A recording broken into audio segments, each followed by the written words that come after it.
Welcome to the Real Mama Pod. I'm your host, Devin. And I'm your host, Kendra. We are real moms. Sharing real experiences. The things people don't tell you. Hey, Mama, hey. Hey, Mama, hey, how are you? I'm good, friend. How are you? You know what, friend? We have had a long day, but it has been a really good day. Okay, what's so good about it? Well,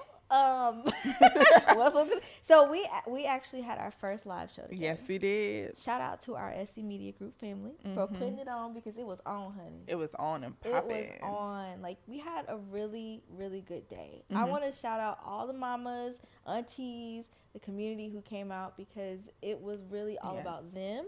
It was about us, right? As a new podcast on the SC Media Group. And also just celebrating motherhood. Like, what does that look like? What does that feel like? And really being intentional about pouring into our own self, intimacy, and getting back to ourselves because, again, you know, life is really interesting after having kids. So life be lifing. It does, and it does. It's gonna life. So I'm happy we were able to have that event for us and for our community because we will definitely be doing it again. Yes, it was our very first event, and it was definitely successful. And all the feedback we got, and just seeing the moms like relax and chill and having things just for them, not for the kids, not for the daddies, not for them. Yeah. So I love that for us, and the massages was just top notch. That was like cherry on top. The massages, and also we had 2 workshops. Oh my gosh. Well, it was actually 1 workshop, but it was 2 phenomenal women working together to bring this intimacy and postpartum, like getting back to us with sex. Like, yes. You know, sex is one of those topics that is hard to talk about, but certainly hard to talk about after you have a kid. Like, I struggle with that, but I'm getting back to me. So I'm happy that we were able to have that space for not only us, but also other moms who are struggling with getting back to themselves intimately and sexually. So shout out to Nikita and Samaya for getting us together because I definitely walked away with some tips that I plan on practicing. Maybe. Yeah. The washing machine. I don't know. We'll see. You know what? We just got into it. We didn't introduce ourselves, first of all. So if this is your first time listening, I apologize. I'm your host, Devin. And I'm Kendra. And you know why? It's because we had a really, really, really good day and a really good event. That just felt like it's just been an all-day thing. Yeah, for sure. So I'm here for it. Yeah. So we're going to open up with a review because we got one. We got one. Yes, y'all need to be writing them reviews now. Okay, so it says, love this podcast, and we love you too. It says, I'm not a mama yet, but I love tuning in to these 2 friends. They keep it real about mamahood. This is such important content that I'm sure I'll have even more appreciation when I become a mama. Oh, I love that. Such a sweet Thank review. you. It really was.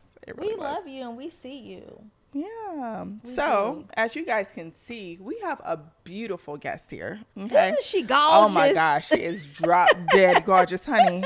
So we have Tanisha here, and we met Tanisha through social media, right? It's crazy and how social media works. After talking and stuff, we realized how connected we are. We had so many mutual friends, and she attended our Mama-tine Event, and she's just always been supportive since we started following each other. So we met her through a mutual friend, Melanie. Hey, Melanie, girl. Because Melanie does tune in. And so we made Melanie a mama crush because she's phenomenal.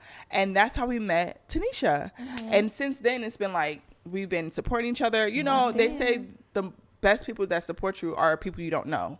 And that is so true. Tanisha is like one of those people. She's always resharing our stuff, always commenting, always just so supportive. How can I help? It was like, girl, we got to get you on a podcast. And Tanisha has been one of our mama crushes. Yes, she was. Yeah. She is definitely mama crush worthy, honey. Thank absolutely. Y'all so sweet. Now she's a part of our family. Yes, now she's a part of Mama-tine family. Yeah. She's an amazing mama of 2. She loves to travel. We talked about that. She's an educator. Like she got a lot going on. She really does. She's one fierce mama. And she cool as hell too. Real down to earth. Real cool. Yeah. Real cool. So welcome to the show. Thank y'all. I'm so happy to be here. We're so happy to have you. Thank you. Yeah. We're happy to have you. So the first question we always ask our guests, sorry, Brandon, hit my mic. Is briefly tell us about your journey to mamahood. Whew. So I became a mom July 1st, 2019. Okay. Shout out to the 2019 babies. Yes, 4-year-old. And they are the fiercest little humans. So my first daughter was born overseas. I was an expat, so I repatriated just 2 years or a year and a half ago back home, but I left in 2014 to teach abroad. So I left for Abu Dhabi, and I taught in the education council. And in doing that, I met my ex-husband, and we traveled the world. We had our babies abroad, and so now I am a mommy of 2 girls. I have a 4.5-year-old and 2.5-year-old, and they are the best parts of me and him, if I may say that. And it's truly a blessing to be their mommy. So when I became a mom in 2019, it was on a compound in Saudi Arabia. It was the best experience. And I say that with my whole chest because I know that women of color do not get the best experience here. And this is our home country. Right. And I was treated with the utmost respect overseas. They give you, it's like they roll out the red carpet. Like my birthing plan was taken into full consideration and then some. Like they went the extra miles to ensure I was safe, the baby was safe, the whole 40 weeks. And I felt really cared for. I had a midwife and a doctor. And it was just all of the extra care for a mother, no matter your nationality, your demographic. And the fact that they cared so much for me, it just made me say like, wow. And then you roll out, with your baby burrito for free. And you're like, For free? you better go faster. Like, like this is free. So the fact that overseas, they really take medical care seriously, even for expats, and then they're nationals. So I'm really blessed to have had a great birthing experience both times with my daughters. And the fact that they're healthy, they're happy, they're here with me. And the fact that I don't owe a ton in medical bills. Like a lot of my friends say that they're still paying on medical bills. And it leaves me with a bad taste in my mouth. Like, dang, that could have been me. Right. But I rolled out, like they paid for everything overseas. And even in Abu Dhabi, I think a lot of my friends and coworkers paid maybe 50 dirham, which is equivalent to like 14 USD. Wow. Oh, wow. And that's with epidural or C-section, right? Cesarean. Like it doesn't matter the route that the child took to get here. You are still paying a copay of 50 dirham or 14 US dollars. So obviously, at this point, the world knows that our healthcare system is a joke. It Trash. fails us, especially women of color. We were in Europe this last summer, and that was one of the things that they talked about was how trash our healthcare system was. And we were like, you are absolutely right. Like, we agree with And it you. shouldn't be that way. And it should not. So it's good to hear that you had such a great experience having your kids abroad. I did. And that they rolled the red. Hell, I wanted a red carpet. I mean, steak dinner, right? Wow. The doctor that took care of you the whole 40 weeks, she comes personally to check on you the day after you give birth. Wow. Oh, wow. Like, she stops all of her appointments. She's a fully Saudi or Arabic descent woman, and she comes and she checks on you. The child is looked after. Like, they make appointments. Like, it's nothing for free, and it's covered. Everything is covered medically, and it's like the best health care overseas in the Middle East. And so I'm very blessed to have that that story, because it's not the case for a lot of people, and I don't take that lightly. Oh, wow. Beautiful. Do y'all hear that, America? Do better. Right, because I'm sick of it personally. Yeah. Trash. So Devin mentioned in her introduction that you are an educator. Yes. And you do work on College Board, or the College Board, around African American studies? Like, what does that look like? I know we're diving into your experience and background as a professional. So let's talk about that a little bit. Okay, let's get into it. So basically, I was given this opportunity to have a campaign with the College Board. And, you know, growing up, the College Board was just, in my brain, the SAT, ACT, getting me to and through college, like the entryway, right? The testing. But it's so much more than that. And I didn't know until I became an educator. So this is my 13th year in the trap, I call it. And I love it here. You know, I love being able to make an impact on thousands of students because they always come back. Well, mine always come back, and they find me and they tell me their stories and they tell me how much I've changed the trajectory of their lives. And that is the biggest thank you. Being able to just change a little piece of their story, no matter the socioeconomic background, no matter their race, you know, ethnicity, or religion even. Like, we have a connection and we bonded for 187 days. So the fact that I've connected with that many students over 13 years in over 3 countries, that's telling for just my character, for me. Like, it's a me thing. Like, wow, Tanisha, you really were in the trenches with these kids every year, a different group, and they remembered you. Or, you know, not everyone, but some of them seek me out, just like I seek my kindergarten and middle school teachers who are now doing big things in districts, and say thank you. It's just literally the thank you. Like, hey, look at me. You were a part of my village, and I appreciate you for that. Yeah. So shout out to my educators, like, that poured into me, because without y'all, I would not be who I am today. Yes. But seriously, the students and the College Board, they gave me this campaign to basically thwart or thrust forward the African American, the AP class. So African American Lit, of course, we've heard in the past year, it's got snatched out of HBCUs in Florida and other states, and then PWIs as well. Like, they are trying to erase our history. And so the College Board is like, no. Let's put it in high schools for students to actually be able to take the AP class and then learn all of the African American history before they get to college. Since you want to take it from college kids, bet, we got you. So they're gonna learn it in an AP class, and then they can get the 3 credits of college credit if they sit for the test and pass it. It's wild that people got to go through all these loops just to learn their own culture. Exactly. And it's like that is American history. Like, that's not just one race's history or one group of people's history. Like, that is American history. Let's just keep it 100, keep it a buck. Keep it right. I that really pisses me off. So excuse me. But teachers like you are definitely needed. Thank you. I had a 4th grade teacher who I kept in contact with her until I went to college. And I learned when I got accepted into FAMU, shout out to the Rattlers, when I got accepted into FAMU, her son went to pharmacy school at FAMU. I had no idea until I told her that, hey, Miss Vaughn, if you're still out here kicking it, she said, hey, you know, my son went to FAMU. And I'm like, what? Like, it was just wild to me that she was my 4th grade teacher that I stayed in contact with, and I ended up going to the same college or university as her son. Wow. So yeah, I need it.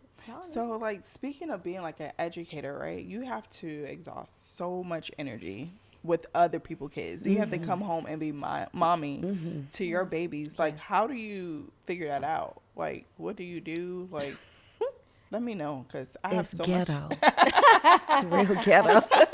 But this is the best job I could have signed up for. And you're right. I do teach. I teach English speakers of other languages, the demographic, which is very similar to overseas. So, again, this is 13 years for me. I spent 8 years overseas. And when I taught abroad, they were all either Emirati or they were from 86 different countries. So I'm used to the international population of students. I empathize to a fault sometimes, because being plucked from my own country, but I chose to leave, right? So I'm choosing to leave in 2014 to go to a sight unseen, never got to go vacation or holiday in Abu Dhabi. And I was able to live, you know, work, and just kind of be in a different space for 3 years before moving to or relocating from Abu Dhabi, the UAE, to Saudi Arabia. And that was before becoming a mom. And I was exhausting myself then because I gave it my all every day. Because it's free to be decent, but it's also you need to give students like your best self, Right. so that you're modeling that for them.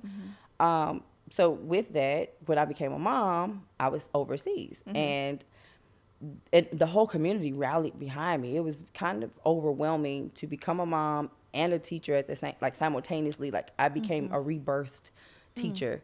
I empathized then even more, like, wow, what if this was my kid and they were, having this difficulty, or they didn't understand the strategy or this writing prompt? What would I do for my own child, or what would I want their teacher to do? So then I became even more invested, if that makes sense, which became even more exhausting. But now that I'm back from overseas, I am my current school. They said, well, you're really good with that demographic because you've been overseas almost a decade. Would you like to be a part of the, ESOL program for our, school district? And I'm like, yeah, no problem. I love them. I love being with them. And so it came second nature. The culture of my classroom is very much, we're a community of learners. And so with that, I'm not super exhausted because the expectation is set from the beginning, the first start of school. With the parents, I give newsletters in both languages or in all the languages that they need. I have to use a translator a lot of the time. And then when I do go home and shut down from being teacher into mommy mode, I dig deep, and I literally have to think about, like, okay, what do my own children need from mommy? Because their dad is very much still over in Saudi Arabia. He's an assistant principal now, and he's doing his thing over there while I'm here with our kids.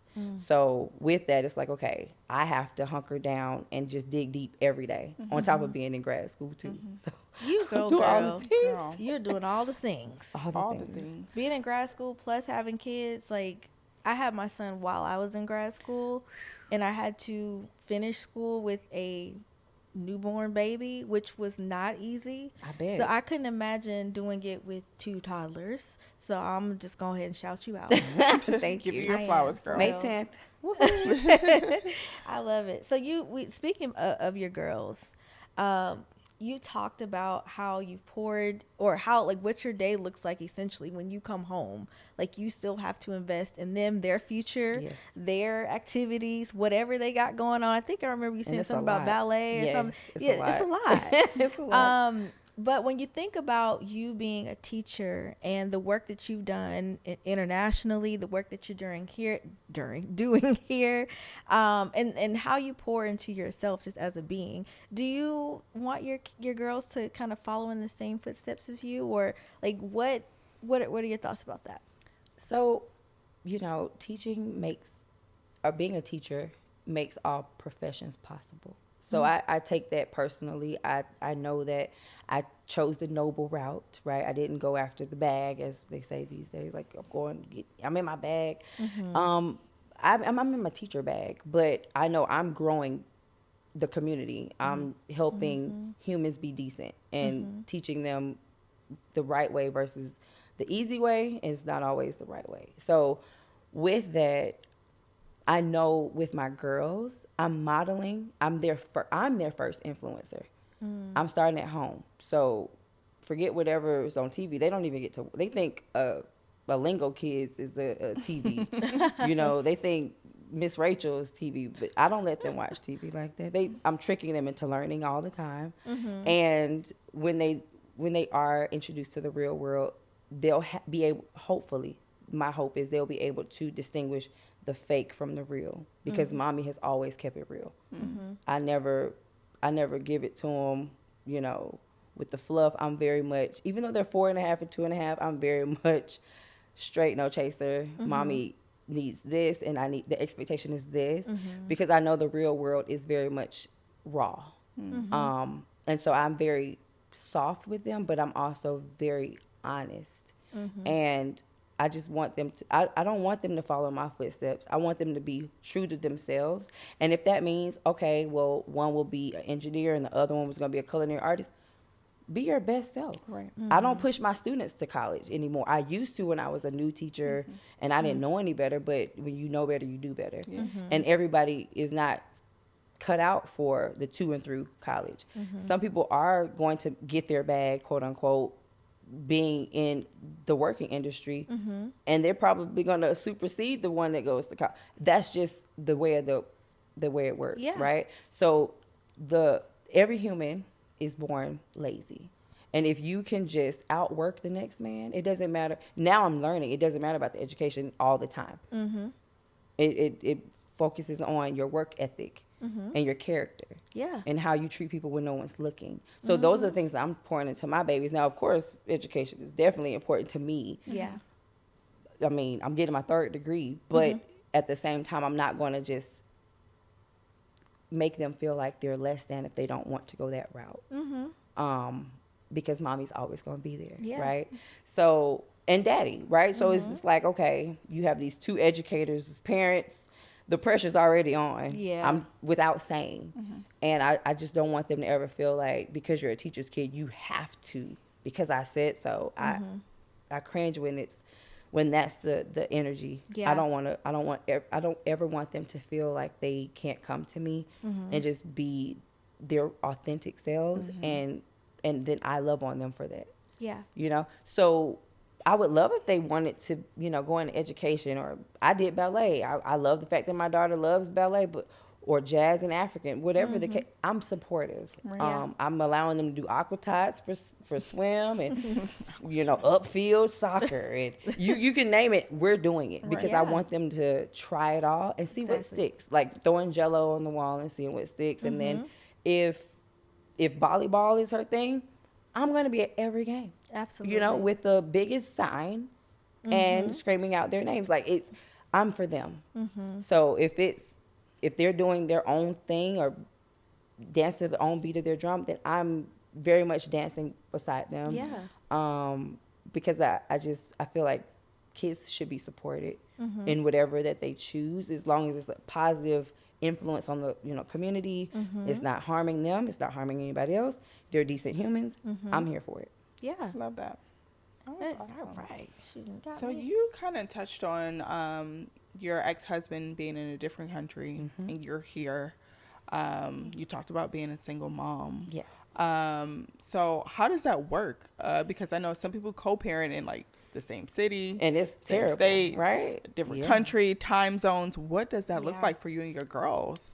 So our parenting plan has it to where, and we're amicable, mind you. Okay. We're amicable. Okay, that's good. But with that, he's a great daddy to our girls. He's all like out the gate. It's kind of scary. He's just like a really good girl dad. And with that, he has goals of his own, right? And because we didn't work out, I had to come back with my 13 duffel bags, 2 babies, 2 car seats, and 1 double stroller. But you travel back by yourself? Business class, though. It was business class. Okay. We laid down. But at the same time, like, yes, I traveled alone back by myself. 2022, June 4th, actually, 2022. Came back with my girls. Starting over, and it took it in stride too. Like I'm still kind of surprised at how well I took everything in stride, because a lot of people would be kind of floored, like I have to leave and he gets to stay. That's just why did you have to leave? Because in the country that we resided, if you are under your spouse's visa, the spouse has the wife and children have to leave that country and return to their home country. Oh wow! So yes, I was a working wife. He had to give me permission to work out the gate. So while I left Abu Dhabi, he had to sign a permission slip for me to permission slip. Yes, permission slip. Wow. But it was okay. It was like, okay, well, this is their culture, this is their customs.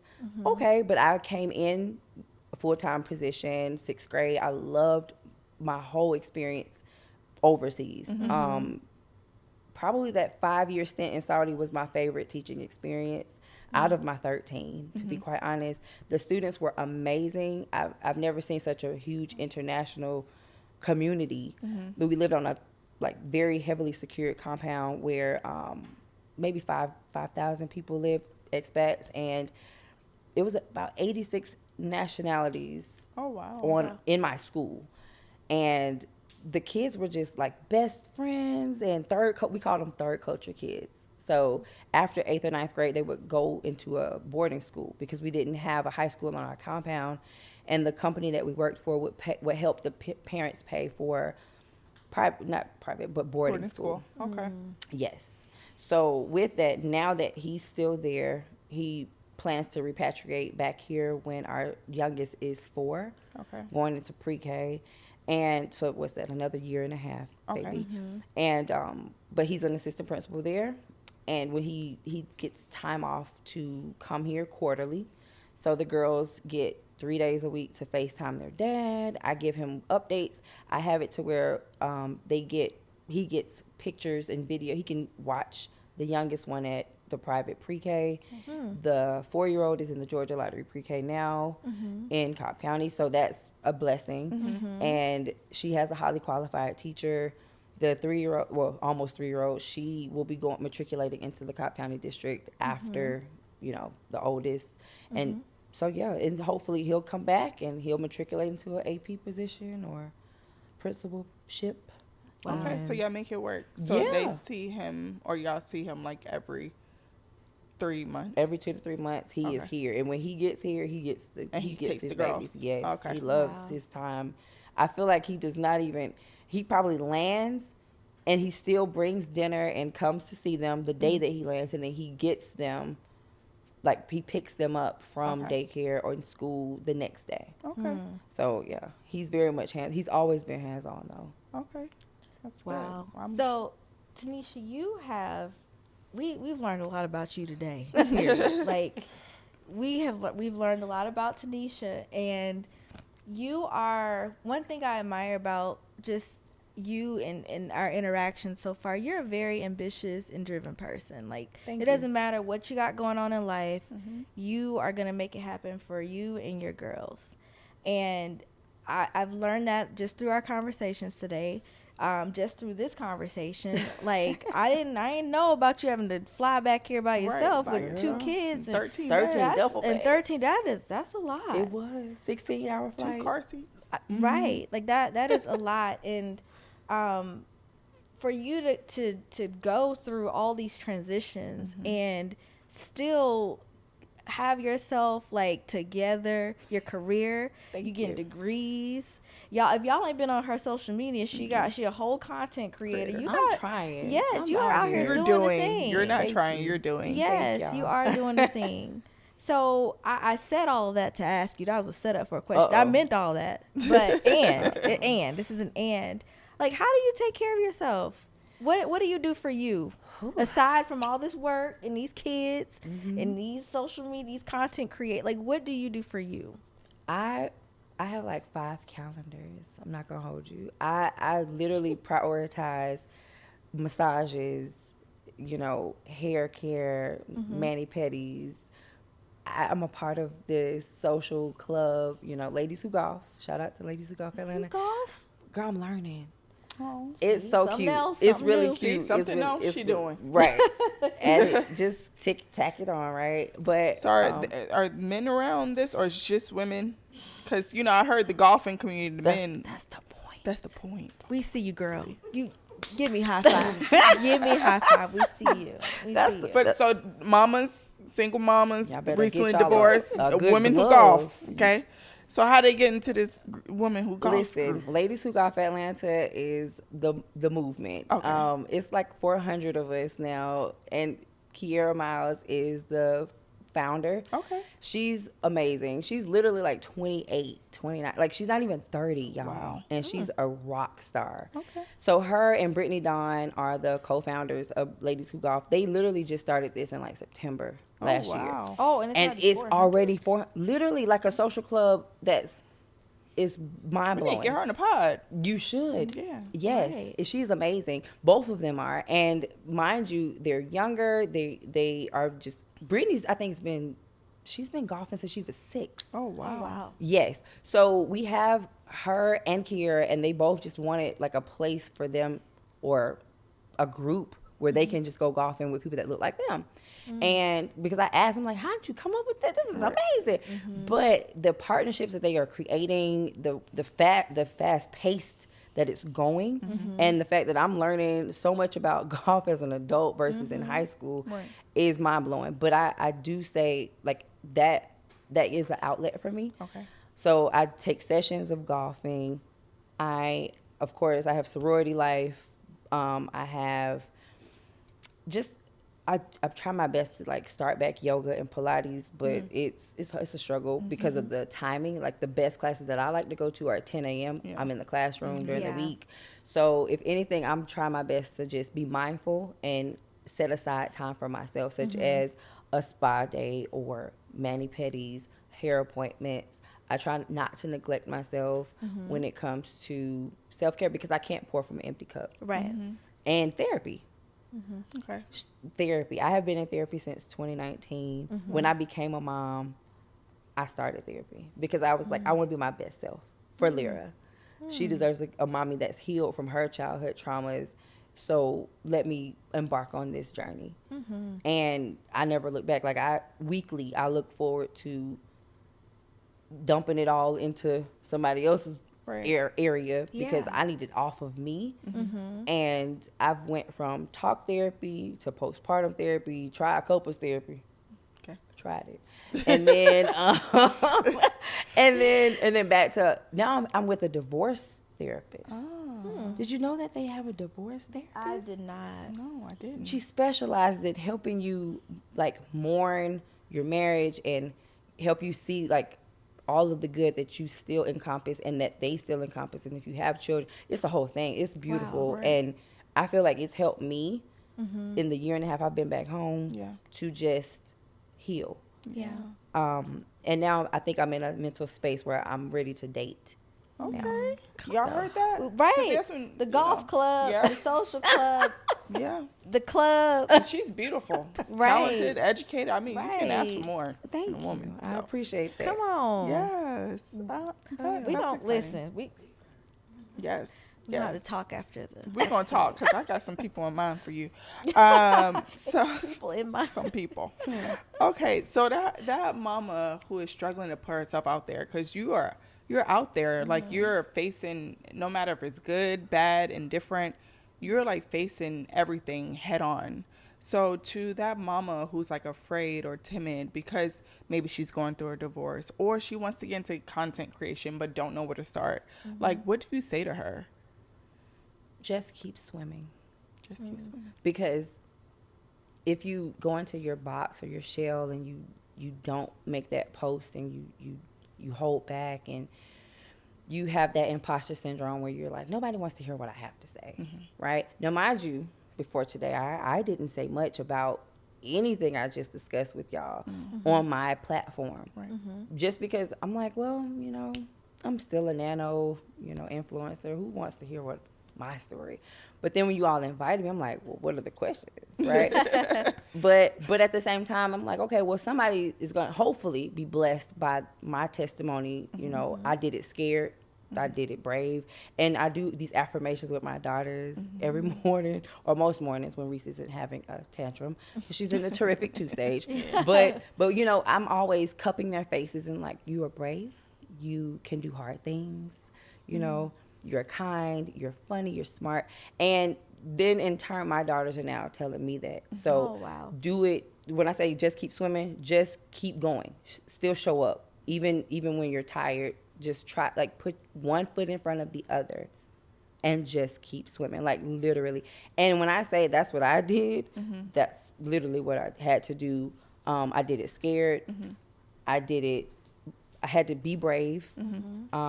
And then I also did it when everyone was second guessing me. Like, are you sure? You moving back by yourself? And I'm like, yep, I'm doing it with a smile. Even though in the back of I may be scared, but this is my cross to bear. Right. I made these choices, and I'm still going to stand in the sand, planted feet. Right. And I didn't look back. Good for you. And I don't regret it. And my daughters I feel like I'm better for it, and my daughters are better for it. Yeah. Yeah. I did have a question about therapy because you've been in therapy for a while. Are your daughters in therapy? Did you put them in therapy or anything like that? I did research, and apparently it's wise to start at age 4 to 5. Mm-hmm. So I am going to get my eldest into counseling. They started out as counseling. Yeah. Right. And I'm going to get her into it because she has the memory of mommy and daddy together. Yeah. My youngest, she just, you know, she's chilling. Yeah. She's like mommy's house, daddy's house. Right. Yeah. But my eldest is used to that unit. Yeah. And I just don't want her to ever feel like it was her fault. Yeah. It was never her fault. Yeah. And so we both love her with everything in us. They both were our best good things. I can say that confidently. But at the same time, I just want her to have a space where she can talk about her feelings because it's her lens. Right. Yeah. I can't tell her how to feel. Yeah. Even though I'm telling her I did what's best for mommy and daddy, I still need her to feel heard and not me over talking her. Right. And because I am mommy, it can come off sometimes as mommy says. Yeah. And I don't want that mommy dearest mindset for Yeah. either of my daughters. I would be really, really hurt if they only did things for my, gratification or satisfaction. Okay. I know I'm asking a lot of questions, No, but they it's just come in. fine. This is And great. so, going back to the divorce because you left, to that mama who's like stuck, like, should I leave? Should I file? Should I break up my family unit? Should I move back across the country? Like, what do you say to her? Because I think sometimes, right, It's hard. people stay because Because of the kids. Oh, Yeah. yes. And then you hindsight being 2020, like you end up doing more damage Yes. by staying because you're constantly fighting, not getting along, not showing your kids how to properly love each other or The a spouse energy or a partner in the household. And so then they think that toxic behavior is okay, right? And then they grow up and they be that person. Because my mama and daddy did it; they stayed together. Correct. So sometimes it's better, even though it's harder. We don't want to do that, but kids are resilient. They are. You can put them through anything. More than likely they'll They bounce bounce back. back. Right. And don't. Don't care because Right. you're showing you're happy. You can show up for your kids. You can be your best self and pour from a full cup. Yes. And so I know some mamas who are struggling with that, like, should I stay, should I go? And I feel like that would really, your answer coming from somebody like you who've walked that path could really bless them or help them. Got it. Okay, so it's not loaded, but I know, it's sorry. it's a few answers to that. Okay. So I have a best friend, and she and I are like really, really tight. And she came from a 2-parent household where the mom stayed. I didn't have any type of. I had a grandmother. So my lens versus her lens, we didn't compare traumas or struggles, but she gave me her lens, and I'm just like, wow, I never looked at it because she said I'm the kid in this, and my mother stayed, and it was hell as the kid to watch my mom be a shell of herself, and my father just, beat a dead horse basically, and mentally and verbally abuse all of them. Yeah. Versus mom having the educational background, the money, the finances, the willpower to leave. She didn't have any of that to leave, so she had to stay. Then I had to look at both of my grandmothers, my mom's mother and my mom's mom. So my maternal grandmother, she had an educational background. She went to nursing school in Oceanside. She had 11 kids. They divorced after number 11. Wow. She was like, I'm not staying. Versus my paternal grandmother, who came from, Louisiana to California and was a housewife, a kept woman, beautiful woman, woman of God. Both of them are women of God. But she didn't have any place to go if she were to leave because of my grandfather doing whatever he did. So she stayed. So I got to see it played out in both avenues. And I asked a lot of questions as an adult, even before marriage. And with that, it's like, okay, well, what does Tanisha want?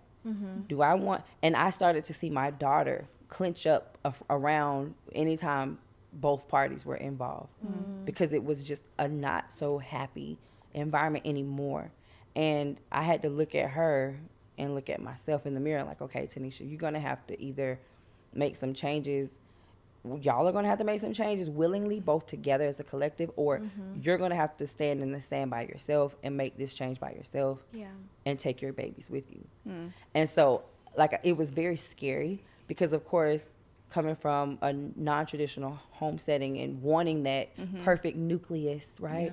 I just looked at the Cosby Show and Family Matters and saw the mommy and daddy and the kids. And I wanted that so bad.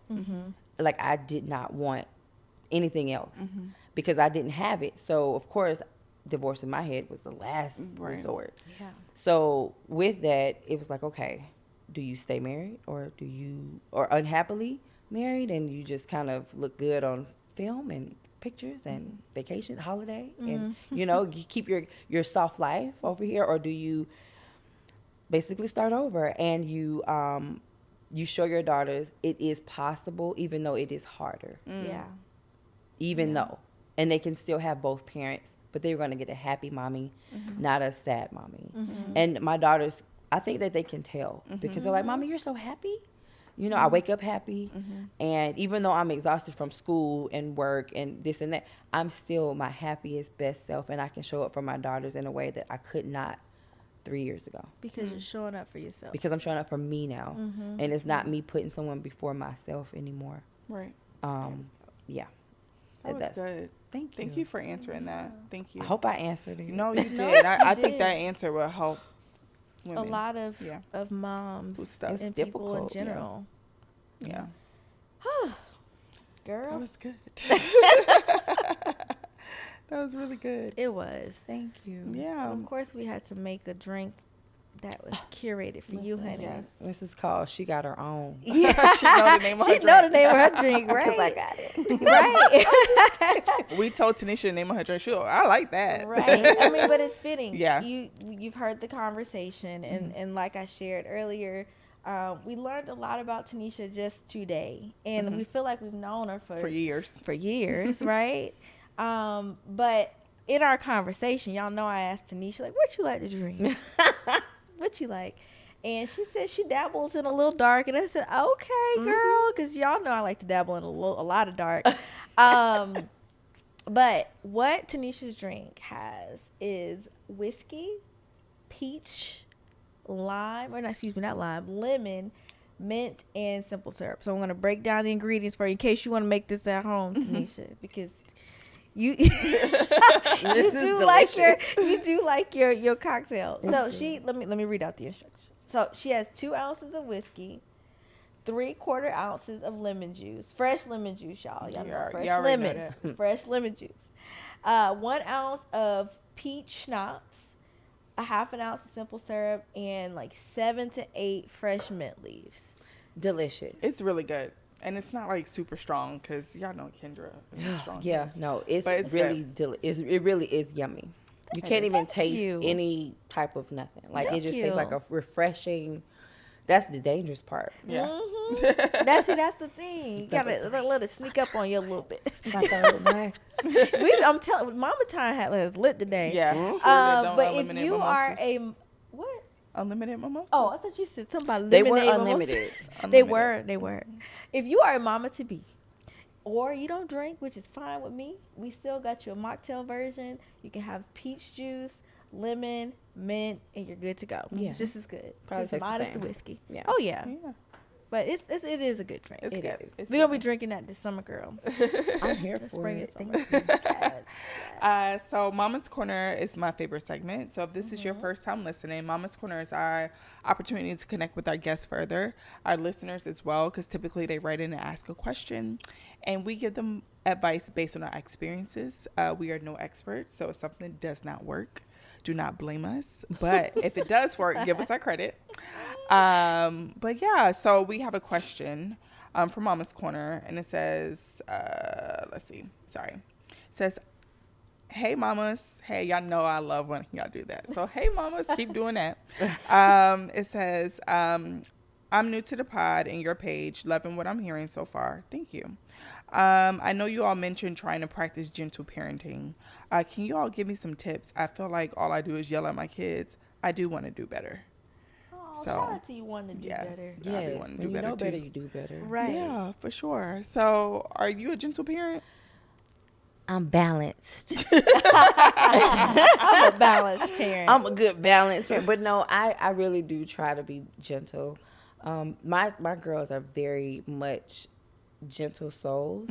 So, and because of the educator side, I model or have modeled everything.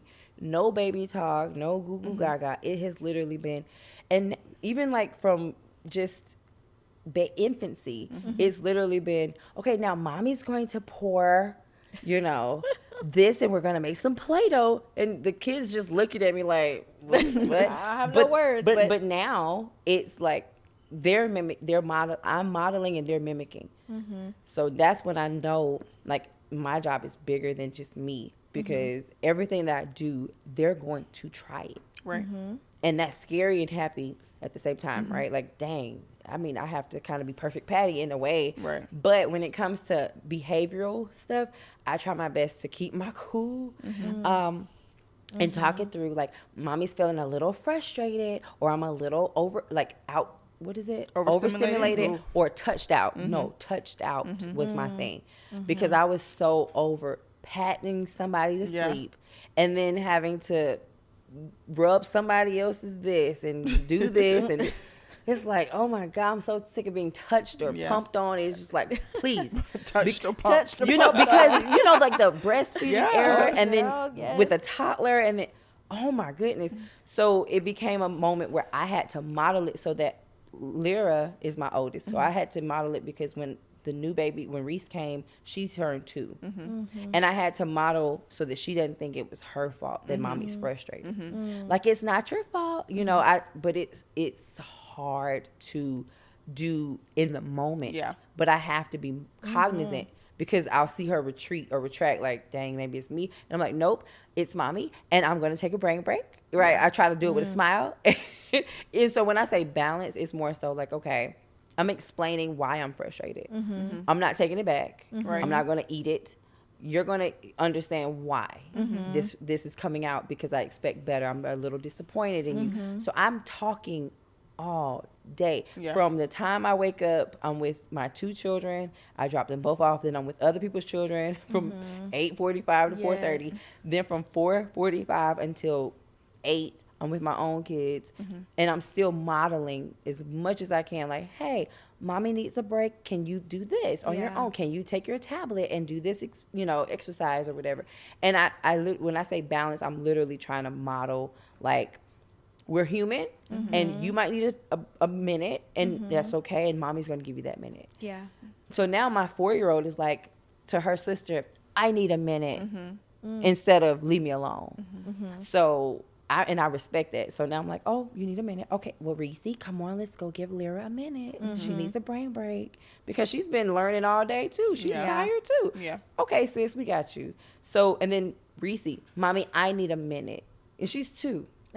So again, I'm modeling it, and they're giving it back to me. Yeah. But it's very respectful. Yeah. It's not like the old school way of what I say, not what do what I say, not what I do, versus I'm it's one of these. Yeah. It's nothing like that. Yeah. It's very much like, we're gonna communicate, we're gonna respect each other. We're all girls in this house. Mommy needs a minute. Mommy's talked all day. My voice is tired. Like, I try my best to explain what I'm thinking and what I'm feeling, so that they don't think it's on them and it's not their fault. Right. Yeah. And then in turn, their dad, when they're with their dad, they get all of it. And then he's telling me, like, dang, you really do a number on these girls. Like, they explain everything to him. Like, no, I don't like it this way. This hurts me. I don't want that. That's hurt. And I love that. They can explain every feeling. And that's how I call it gentle or balanced parenting, because I'm giving them I'm equipping them with the tools. Yeah. So when they go out into the world, they can assert themselves, they can defend themselves, and they can explain what has happened and not feel afraid. They can stand in truth. Oh yeah. Yeah. So that's how I'm helping my little humans. Yeah. Good. I like that. Don't you hate when they throw it back at you? Ooh, Lord. Because I need I've a minute learned. hit me the other day. I'm like, I need a minute too. But she was like, Mommy, I need a minute. Turn the light off. Like, you're Yes. 2. Yeah. Yeah. I get it. It's 6 in. Yeah. I need a minute too. Yeah. But we got to get up. so, Yeah. so yes, and sometimes you don't even know what to do with that. It's Yeah. like, dang, you just have to hit me respect with it. one of mine. Yep. I'm So- impressed actually. Yeah, If and they they can know come how up to with use that it in their too. minds. Like, My son, he does this thing where, like, if me and my husband are talking, he'll try to butt in, and we're teaching him to say excuse me, and you still have to wait until we're and we done. get knowledge.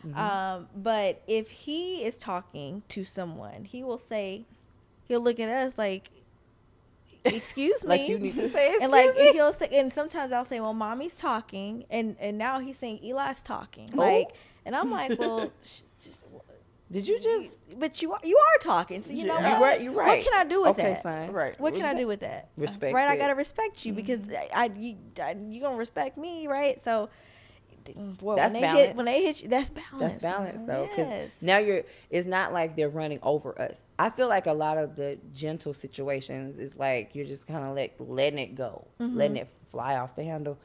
That's not the case. I feel like gentle or balance is you're gentle, but you're firm but fair, and I'm gonna show you how it's supposed to be done, and you can model it back to me or mimic it or echo it back. And this is the respect that you give it, you receive it. Yeah. I think the most important thing is boundaries with your kids. And as a parent, you have to respect their boundaries. So sometimes my boys will be like, I need my privacy. And I'll be like, because I tell them that all the time. I need some privacy. Because I get no privacy in my house. So I'll be like, I need some privacy. And then they'll flip it back on me like, I need some privacy. So, but then I expect that boundary within reason with, privacy. So I think as long as we have boundaries, you're articulating, but you're not disrespectful. Correct. They're just doing everything we're teaching them. Yes. So we're equipping them with the right tools. So that was a great question. Good human. Shout out to whoever yes. submitted it. That's a good question. Mamas who want to write in Mama's Corner, I sometimes forget this, but you can email us at mama@therealmamapod.com. And this was a great episode. What? I Tanisha, we agree. enjoyed Thank you. you, Tanisha. You have to come back and give us some more because an hour wasn't enough. No, So we definitely got a have to lot, have you girl. back. We Yeah, can we talk got a about lot a whole to talk lot. about. Locked in. And we try to touch on a little bit Y'all of can't get everything. rid of me now. But No. yes, girl. Hey, you Hey, had to Mama. stay. Hey. Yeah, I'm but here this for was it. Thank you for having great. me. Thank This you has been for being the here. best experience. Thank ever. you. Thank you so you for much. coming And to for kick those it. who want to follow you, where can they find you? So my Instagram handle is @aesthetical, and my TikTok is @_aesthetical. So that's ESTHETICAL. It's a mouthful, but aesthetical. That's me. Okay. We'll have it in the description box. Yes, we sure will. Well, this was great. It was. Thank you again. Yeah, thank you. Until next time, mamas. Bye. Bye.